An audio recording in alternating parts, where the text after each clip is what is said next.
Shalom Aleichem, paz seja convosco. Vamos começar o nosso estudo a respeito da Tevilá, ou imersão. O nosso tema hoje, que será abordado a respeito da Tevilá, é a imersão no nome de Yeshua HaMashiach. Vamos logo ao significado do termo mikver. A palavra mikver vem do hebraico, na raiz kof vav he, que a pronúncia seria kiver,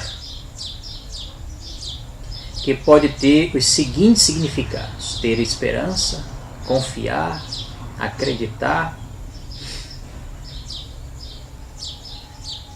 Isso seja no sentido temporal da palavra.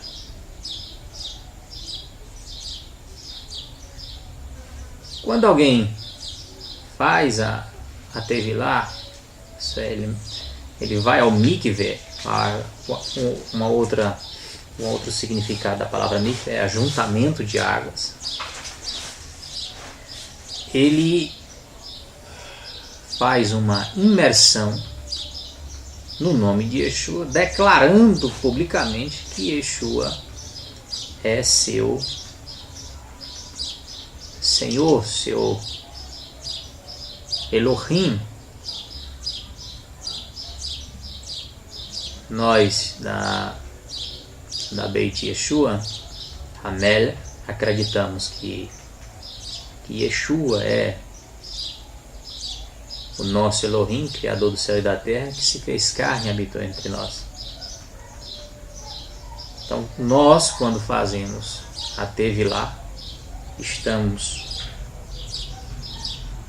mantendo a confiança, isso é a fé, a emuná dos apóstolos.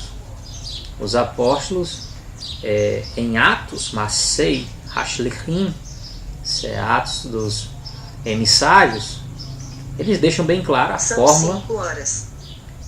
a fórmula batismal da Tevilá. Isso é a maneira correta, a maneira adequada de ser feita. E nós vamos ver isso mais adiante, para que possamos entender melhor o mikveh, a Tevilá, essa imersão no nome de Yeshua. Para que a Tevilá servia? Ela servia para a limpeza de qualquer contato com as imundícies, que era considerado como uma pessoa que tinha tsarat, que era uma doença semelhante à lepra de hoje. Nós vemos isso em Levítico 22, verso 4 ao 6. Nós vemos contato com essa imundície, Levítico 24, do verso 8 ao 9. No Yom Kippur, no dia do perdão, o Kohen Hagadol, que é o sumo sacerdote, ele fazia também uma Tevilá, Levítico 15, 16 a 18, contato com mulher menstruada, Levítico 15, 19 ao 27, alimentar-se de um animal que morreu de morte natural, foi dilacerado, proibido expressamente na Torá, tocar no animal morto, como por exemplo um porco, é expressamente proibido em Levítico capítulo 11. O Kohen Hagadol fazia também uma Tevilá se ele tocasse em animais mortos, em pessoas mortas. Consagração dos Levim, Números capítulo 8, verso 15. E a consagração dos sacerdotes, Kohanim, Levítico 8, 6. E nós temos também a imersão em nome de Yeshua, que vamos ver no chamado Novo Testamento. Nós chamamos de Brit Hadash, aliança renovada.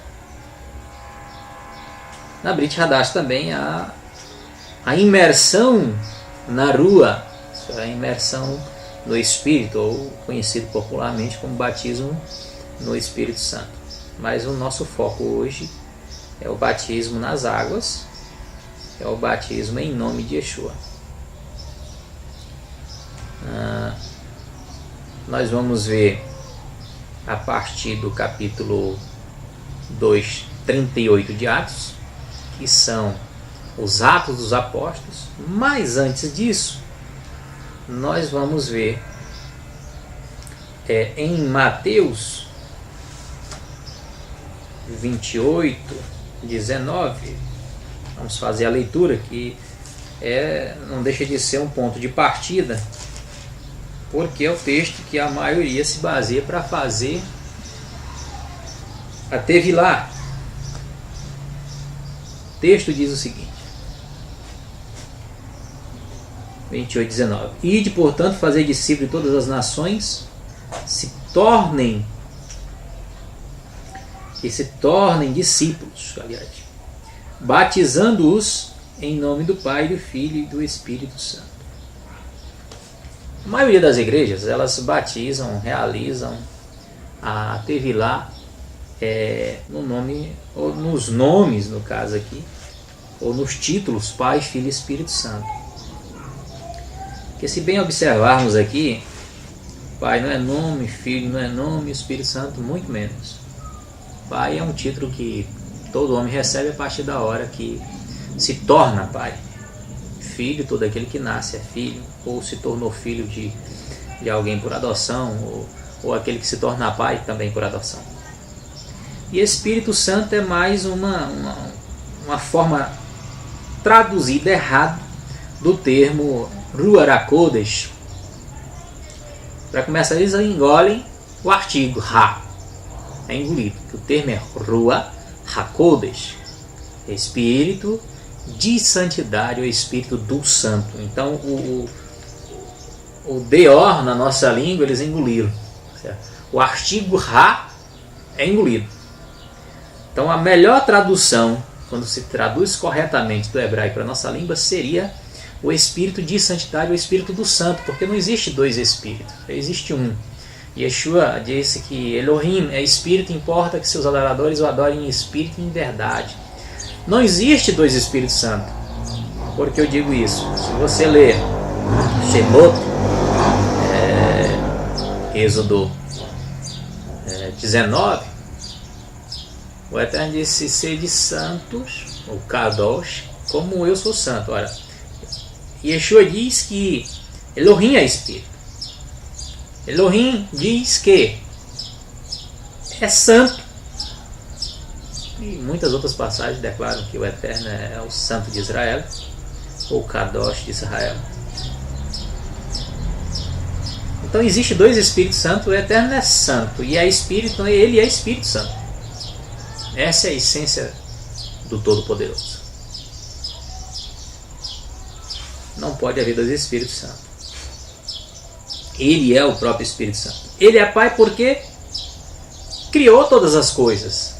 Ele é o Pai da eternidade. Ele criou o universo. O Eterno, para criar algo, não precisa estar em algum lugar. Certa feita, perguntaram para Lutero se o Eterno teria criado os céus e terra, todas as coisas, o universo. Ele disse que sim. E o camarada perguntou o seguinte: se ele criou todas as coisas, não existiu nada, e onde era que ele estava antes de criar todas as coisas? Se ele tivesse perguntado isso a uma pessoa de uma mente semita, ele diria simplesmente para ele que o Eterno não precisa estar em algum lugar para fazer outro, porque ele é o Todo-Poderoso.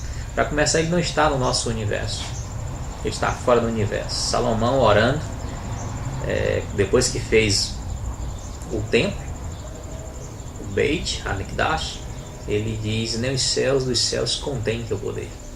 Então o Eterno não está contido no nosso universo, não está contido no espaço em que vivemos. Então O Eterno é o Pai criador de todo o espaço que existe. Pai da eternidade.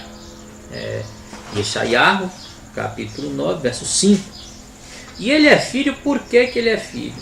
Lá em Yeshayahu 9,5 diz que um menino se nos deu, um filho se nos nasceu, e o principado está sobre os seus ombros, e o seu nome será maravilhoso, conselheiro, Elohim forte, príncipe da paz, Pai da eternidade. O menino que se deu a nós como filho é o Pai da eternidade. Então Yeshua, ele é Elohim feito carne. Esse é um tema para uma outra palestra. Só fizemos essa introdução para que possamos entender quem é o Pai, quem é o Filho e quem é o Espírito Santo. Não são três pessoas distintas, como se diz. É apenas o Eterno que se manifesta de diversas formas. Mas quanto à questão do batismo em si, do texto aqui citado, a própria Igreja Católica diz o seguinte. Bíblia de Jerusalém, Mateus 28:19, temos aqui uma nota de rodapé que diz o seguinte. É possível que em sua forma precisa essa fórmula reflita a influência do uso litúrgico posteriormente fixado na comunidade primitiva. Sabe-se que o livro dos Atos fala em batizar no nome de Yeshua. Atos 2:38 e demais passagens. Mais tarde deve ter sido associado o batismo às três pessoas da Trindade. Mais tarde quando?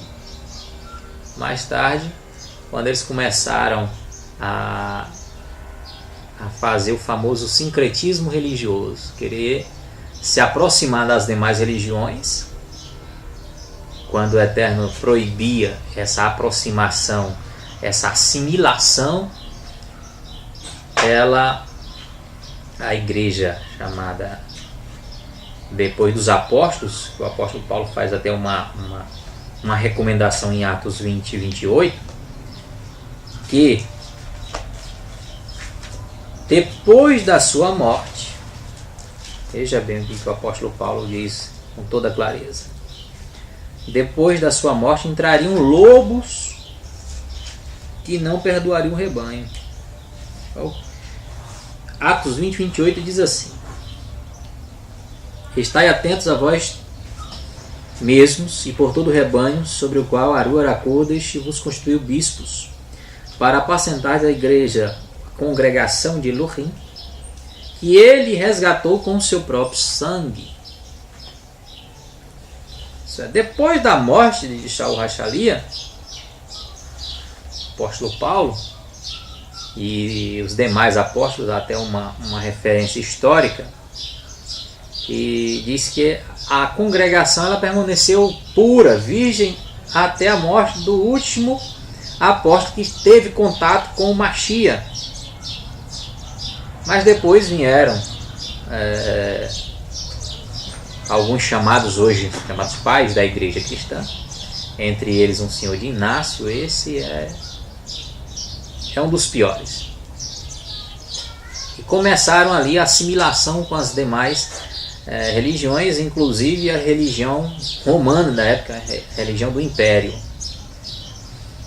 E passaram a assimilar a doutrina da Trindade. Que isso é sabido pela maioria das pessoas, que existe uma Trindade em todas as religiões que você possa imaginar. E assim assimilaram a doutrina e mais tarde o batismo em nome do Pai, do Filho e do Espírito Santo. Resumo da ópera. Se você conversar com um padre, ele vai dizer com todas as letras que esse versículo foi trabalhado pela igreja para afirmar uma doutrina que não pode ser encontrada na Bíblia. Vou dar como referência um padre chamado Fernando, que ele tem um programa na Rede Vida, você pode achar também na internet, Páginas Difíceis da Bíblia, é o nome do programa. E ele comentando este versículo aqui, Mateus 28:19, ele deixa bem claro, o versículo foi trabalhado. foi adaptado para os dogmas da igreja. A Trindade é um dogma da igreja, foi a igreja que criou. E aquele que se diz protestante, isso é, que se qualifica, se autoqualifica como protestante, que diz que protesta contra uma doutrina de homens, quando você afirma a doutrina da Trindade, um batismo em nome da Trindade, você simplesmente repete o que a Igreja Católica diz. E eles vão mais longe. Por que que eles mudaram o batismo? Por que que eles fazem assim? Porque a Igreja tem autoridade para fazê-lo. Ponto final. Bom, quanto a isso, eu não tenho objeção nenhuma. O que cada religião pratica, isso é um problema dela. O que nós estamos tratando hoje aqui é do que diz a Escritura. A Escritura não afirma que esse batismo da Trindade seja verdadeiro. E nós vamos analisar agora os apóstolos. O que os apóstolos fizeram? De duas uma. Se esse batismo da Trindade fosse de fato tivesse sido recitado por Yeshua, os apóstolos teriam mudado a ordem dele. Porque Yeshua passou 40 dias entre os apóstolos e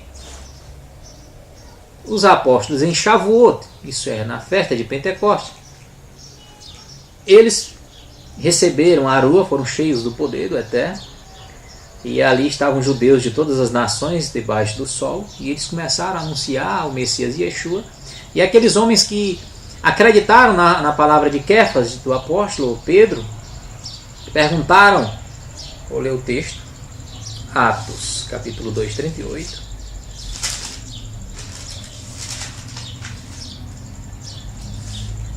Verso 37 em diante diz assim: ouvindo isto, eles sentiram em seu coração como que uma punhalada e perguntaram a Kefas e aos demais apóstolos: que faremos, varões irmãos? Respondeu-lhes Kefas: arrependei-vos e cada um de vós seja batizado em nome de Yeshua HaMashiach para perdão dos pecados e recebereis o dom da Arua Aracodes. Bom, Yeshua nas Boas Novas de Yohanan, no Evangelho de João, ele diz que o Espírito, ou Arua, ela é dada para que nos faça lembrar de tudo aquilo que ele disse. Bom, os apóstolos estavam reunidos numa festa tipicamente judaica, bíblica, Shavuot, estavam cheios da Arua Aracodes, e o apóstolo Kefas disse que o batismo tem que ser efetuado em nome de Yeshua. Ou Yeshua não disse o que botaram na Bíblia aqui, ou o apóstolo Kefas mudou a ordem dele. E não foi só o apóstolo Kefas. Pedro batizou em nome de Yeshua, Filipe batizou em nome de Yeshua, Paulo batizou em nome de Yeshua. Então os apóstolos, resumo da ópera, e o próprio Lucas, que escreveu Atos dos Apóstolos, errou também. Resumo da ópera, eles não erraram. O único erro aqui está na tradução da Igreja Católica. E na tradição, a tradição trouxe uma tradução errada. E isso ela confessa, pelo menos isso ela confessa. Agora, conforme diz lá em Ezequiel, diz que Babilônia é de fato uma prostituta. Por que prostituta? Ela prostitui com o vinho, que o vinho em profecia é a doutrina. Só que ela assume seus erros e a filha dela diz: não, mamãe, não é assim não. Você não pode assumir seus erros. Enquanto a Igreja Católica assume que foi ela que instalou esse batismo em nome da Trindade, criou uma doutrina da Trindade, isso se assemelhando às demais, a Igreja Evangélica, que deveria de fato protestar, não. Eles querem afirmar por fim na força que os apóstolos, eu já discuti com alguns pastores que eles afirmaram que os apóstolos simplesmente erraram. Tiveram, na verdade, a cara cínica de dizer isso. que os apóstolos erraram. Então, meu caro amigo, não use o livro de Atos.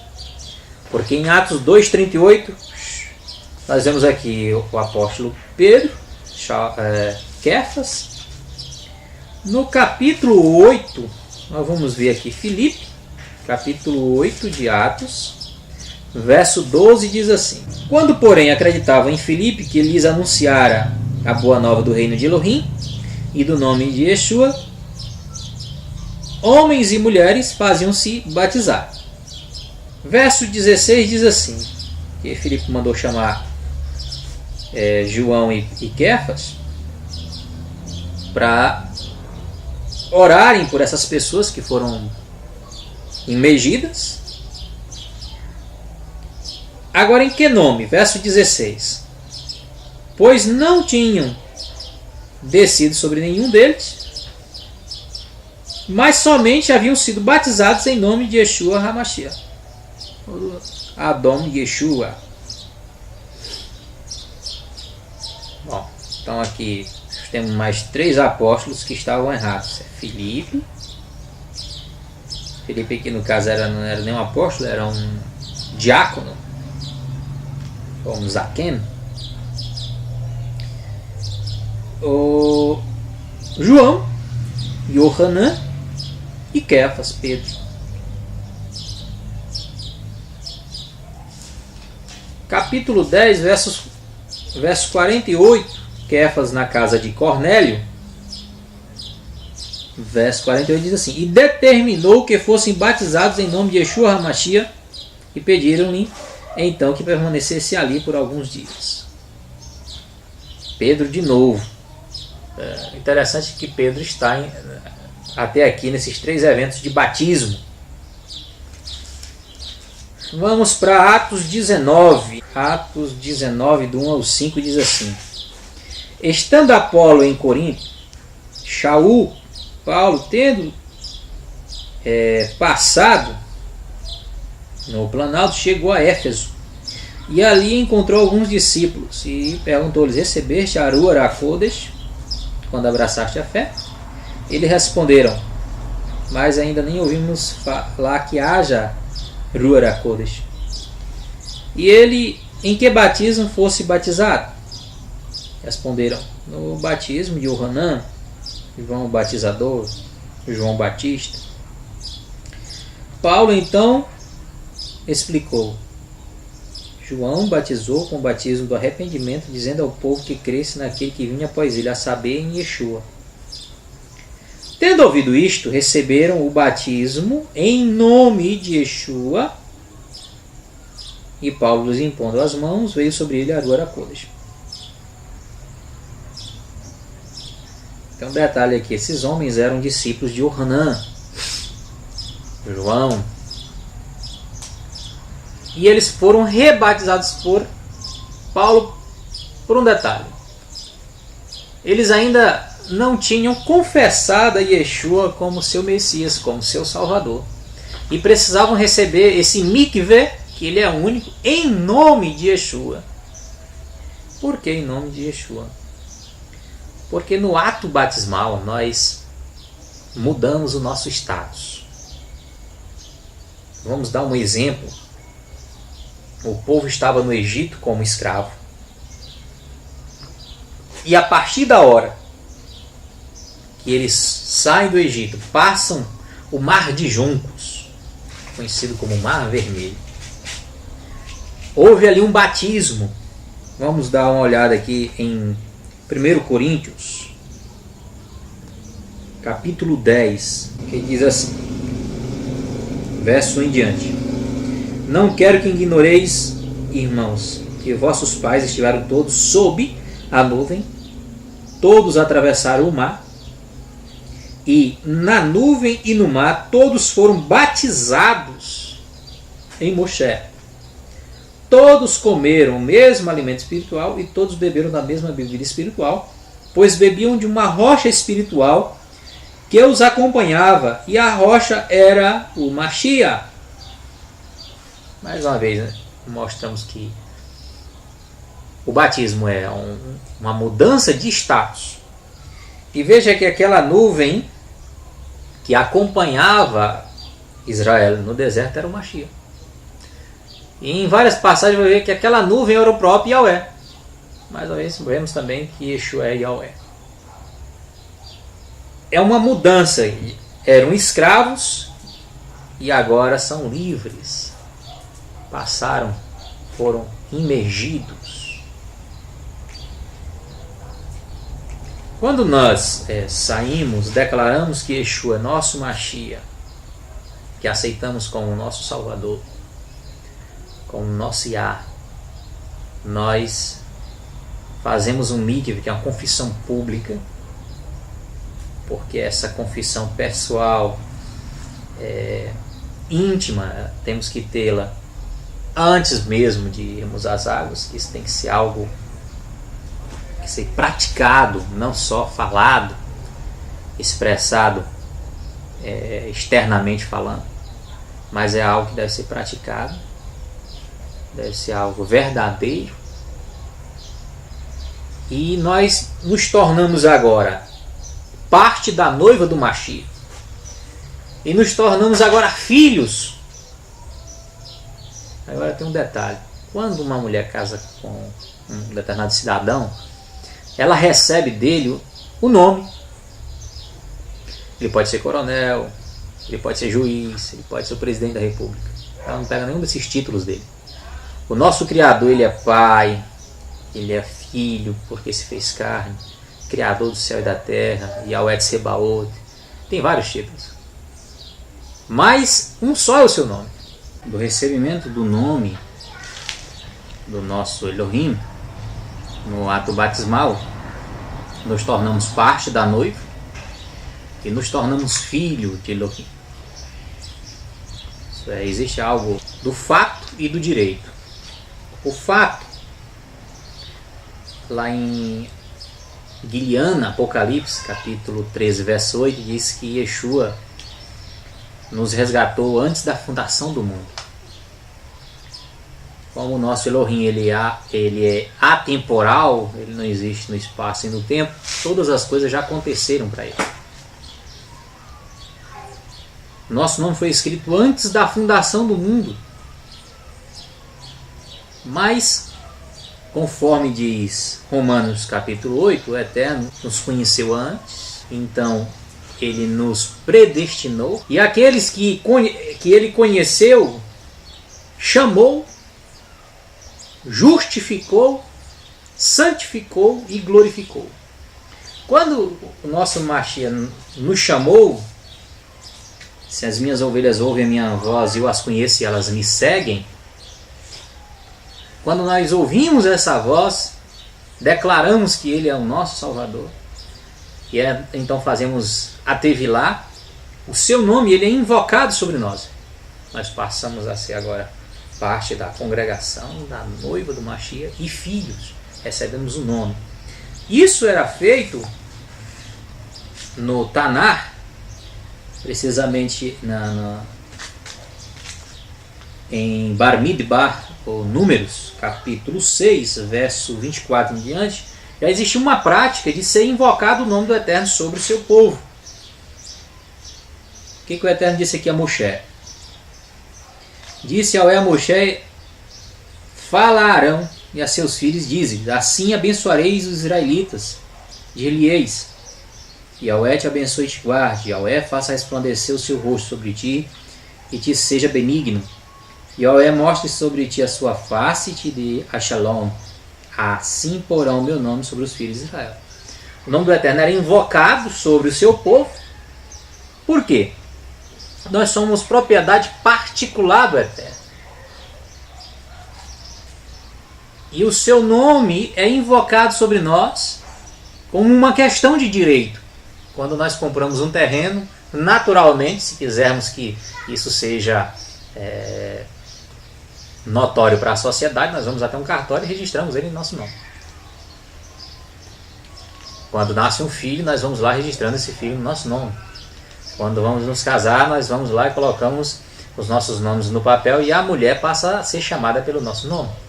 Aqui no Brasil não temos esse costume, Mas nos Estados Unidos, quem assiste filme vê isso, que normalmente quando alguém chega na casa de uma pessoa nos Estados Unidos, a chama pelo nome do marido. Certo? Isso é um costume antigo, não é a questão de ser machista ou coisa parecida. A própria palavra marido em hebraico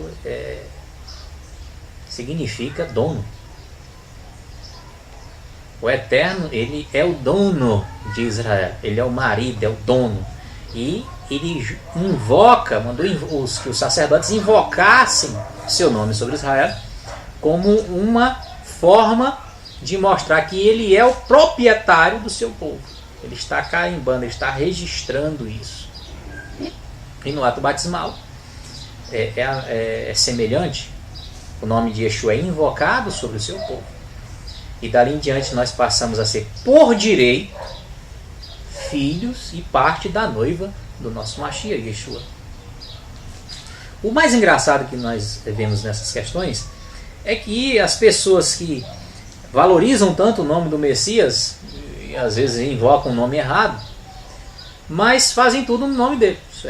Querem expulsar demônio no nome dele, querem curar em nome dele, fazer troca no nome dele, né? Barganha na verdade.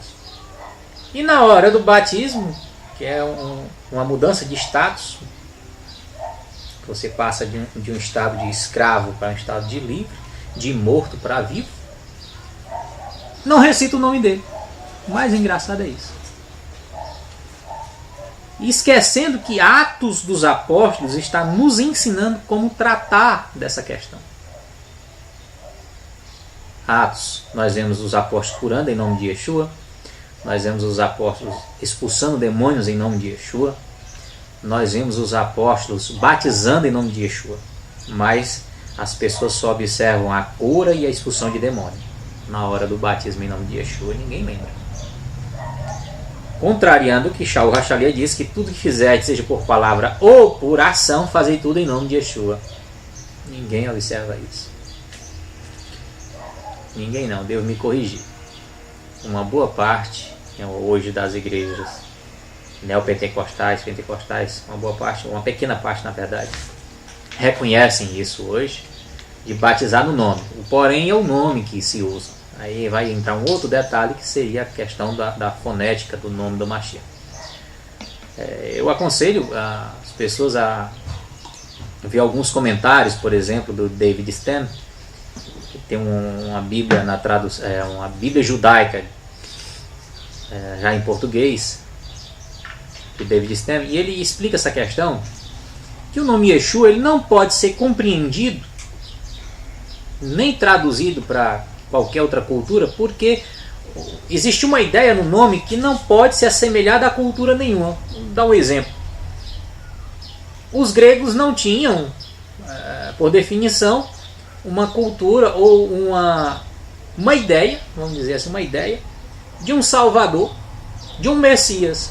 Como é que eu vou traduzir o significado do nome do Mashiach para o grego? Eles não têm essa ideia de Salvador, de um Mashiach. Como é que eu traduzo isso? Como é que eu coloco isso? Por isso, fizeram uma adaptação muito mal feita. Para começar, quando eles adaptam para o grego, eles engolem alguns fonemas. E a própria ideia em si. Então o nome do nosso Salvador é Yeshua, não é Jesus. Então, o nome que foi dado a ele no seu nascimento é conforme a ocasião e a circunstância. A circunstância e a ocasião pediu um nome, pediu um Salvador, por isso o nome dele é Salvador. Yeshua significa Salvador. Ponto final. E esse nome ele tem que ser invocado sobre nós como um registro, certo? O nome de Yahweh, Yeshua HaMashiach, vai ser invocado sobre o indivíduo para que ele possa agora ser parte da noiva e de fato e de direito filho do Todo-Poderoso. Quem assim não faz está obedecendo simplesmente à Igreja Católica. Não há autoridade bíblica. A Igreja Católica admite que ela trabalhou o texto de Mateus 28:19, que é o único versículo que deveria dar um apoio para um batismo em nome do Pai, do Filho e do Espírito Santo. E isso ainda interpretando de forma errada.